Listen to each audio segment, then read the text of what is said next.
and blessings of Almighty One Allah be on all of you. My dear students, most welcome to all of you in this platform.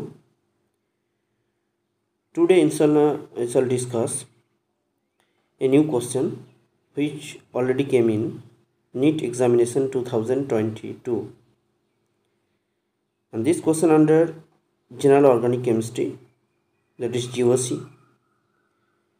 Now, let's get started.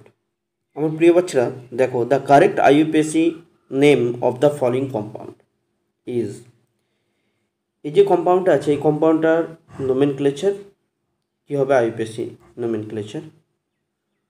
দেখো, এখানে bromine আছে আর left hand সাইডে chlorine আছে।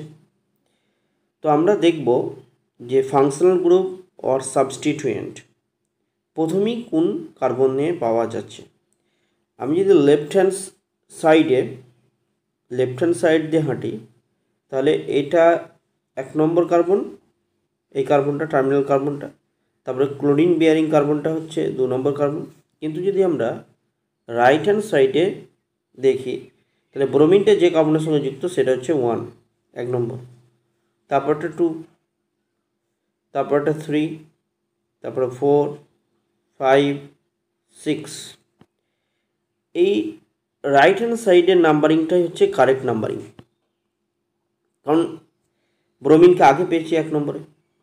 তাহলে nomenclature কী হবে? 1 bromo হবে, 1 bromo. কারণ হচ্ছে এখানে ফাংশন গ্রুপ হাইড্রক্সিল গ্রুপ আছে আর সিএল আছে ক্লোরো, এখানে মিথাইল আছে 4 নম্বরে আর 1 নম্বরে ব্রোমো। তাহলে মিথাইল, ক্লোরো আর ব্রোমো এই 3টে সাবস্টিটিউয়েন্টের মধ্যে ব্রোমিন অ্যালফাবেটিক্যালি আগে আসছে, যেহেতু ব্রোমো বি আগে, ক্লোরো